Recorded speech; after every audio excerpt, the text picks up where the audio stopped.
Jackie, I'm even sitting here entertaining you. Do you hear yourself? Stop it. Look how you look as a mother. Don't touch me. Chantel Christie sat in the hallway outside the courtroom, knees bouncing, fingers drumming on her phone screen. Reporters milled around her like gulls. Waiting for a scrap of drama to flutter loose, she breathed in, breathed out, and told herself to stay calm. For years she had posed beside her mother, Jackie Christie, smiling on red carpets and pretending everything at home was fine. Today, the act was over. Jackie, television's self-crowned queen of flair and fire, had just swept through. Security wearing a designer suit, the color of fresh asphalt, her posture, chin high, shoulders back, broadcast victory. She tossed the press a small wave. The same coy little sign of the hand audiences knew from Basketball Wives. To anyone glancing quickly, she looked untouchable. Chantel knew better. Inside the courtroom, the judge had pressed a button, and a grainy recording crackled through the speakers. Jackie's voice filled every corner. If you want to survive in this world, you'll do as I say. I built you. Don't forget it. Gasps rose from the gallery. Jackie's expression barely flickered. But Chantel caught the stiff line of her mother's jaw. The mask was slipping. Growing cracks in a glossy picture, years back, viewers ate up Jackie's persona. Sharp one-liners, lavish parties, endless. Claims of classy generosity. She tossed around words like empowerment and family values, telling anyone who would listen. Hello. It was rude of me. I didn't introduce myself. I'm Chantel. I'm Jackie's daughter. Nice to meet you. In a little while. I'm Chantel, Jackie's daughter. Nice to meet you. That she was both matriarch and mentor.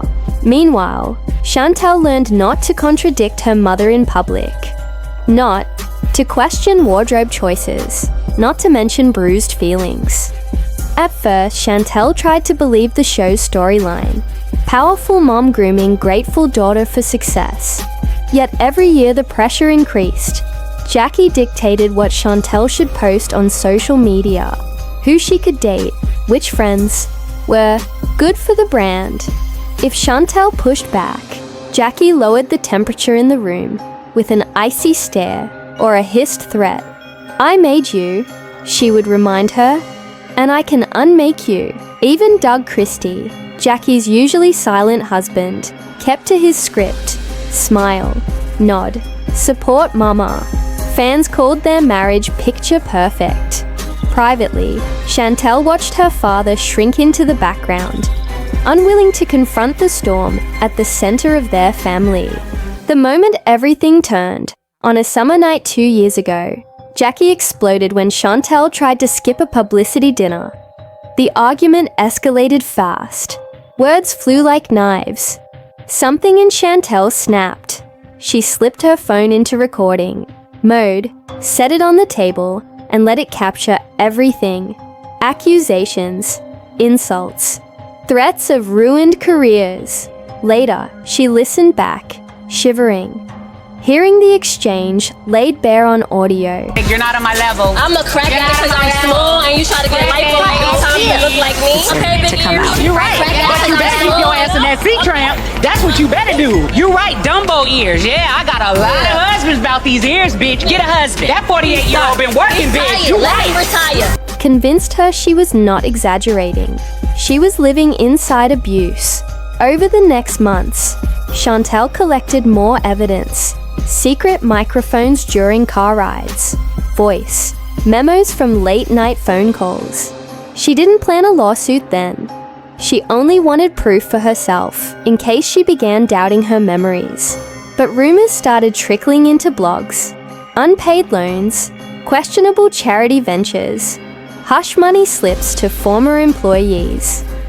Whispers hinted that Jackie's lavish lifestyle leaned on creative bookkeeping. Chantel opened old spreadsheets and saw amounts that never matched the invoices. She realized the dysfunction went far deeper than harsh words.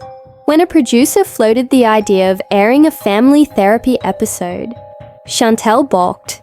Broadcasting private pain for ratings felt like another layer of exploitation. She decided to act on her terms. Courtroom, not reality set. Walking into battle. The morning of the hearing, paparazzi camped on the courthouse steps. Chantel wore a simple navy dress.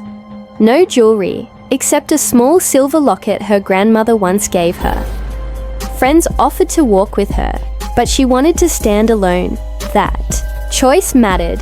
I could be anybody you want me to be. You want me to be in a scary movie? You want me to play a girl screaming and scream? Ah!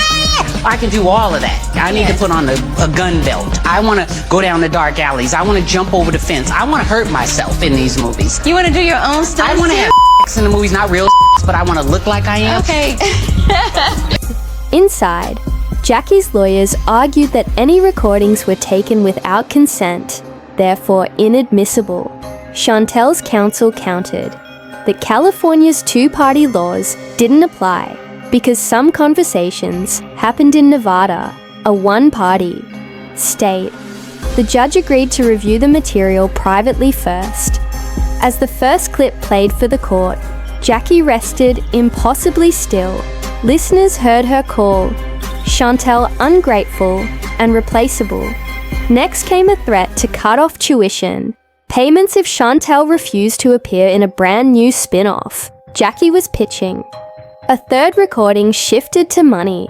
Jackie bragged about funneling event fees into safe side accounts, then laughed. Nobody checks the Queen. The room tilted.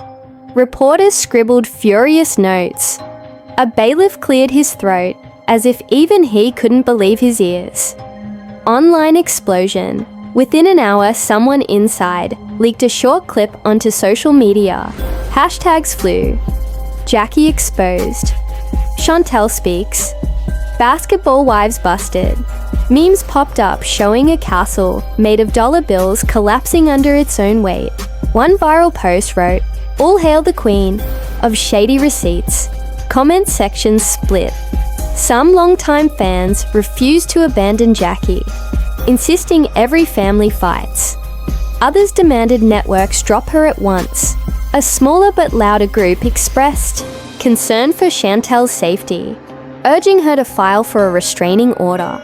Bloggers dug through old episodes, highlighting moments that now seemed like warning signs.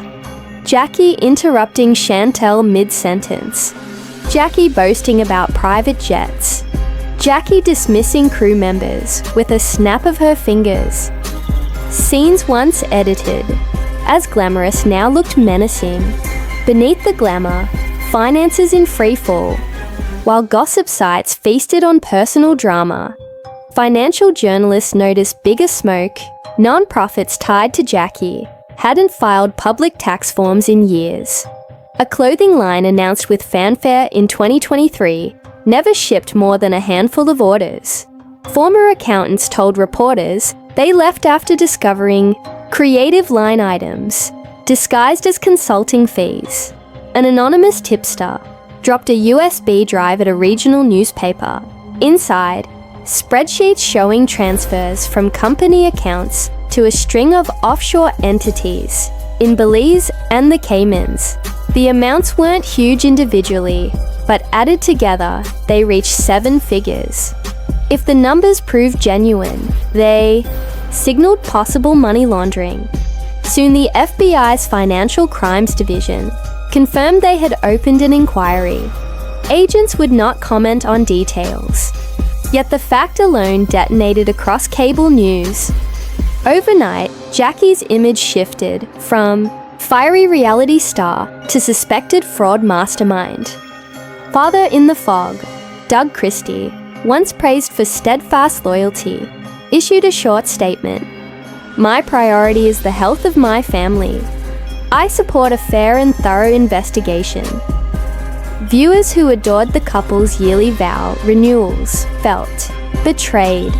Critics argued Doug either knew everything or chose willful blindness. Privately, friends said he had urged Chantel to testify. hoping sunlight would force Jackie to seek help. Others claimed Doug feared charges himself and wanted to distance early. Truth may sit somewhere in between, obscured by legal strategy. Chantel finds her voice. After the second day of hearings, Chantel stepped up to microphones outside the courthouse. Her voice shook, yet carried. "I loved my mom more than anyone.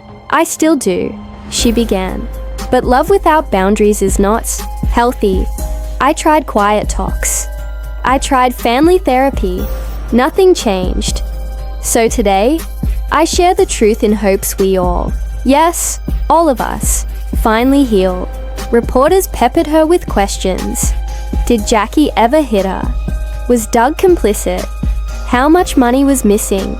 Chantel answered what she could, deflected what her lawyer flagged, and closed with a plea to victims of controlling relatives. Document everything. Protect yourself. You are not alone. That sentence spread faster than any leaked tape. Survivors of parental abuse posted their own stories under Document Everything. A community formed in real time, rallying behind a woman who had once been known only as Jackie's daughter. The empire teeters. Brands that had partnered with Jackie paused collaborations. A luxe champagne company scrubbed her images from its website. Streaming platforms debated whether to shelve upcoming episodes that featured her prominently. Reality TV talent agents whispered about risk mitigation and reputational overexposure. Jackie, ever the strategist, launched a counter-offensive. She live-streamed a 20-minute monologue, claiming the recordings were spliced, the accusations jealous lies, the financial questions routine tax stuff.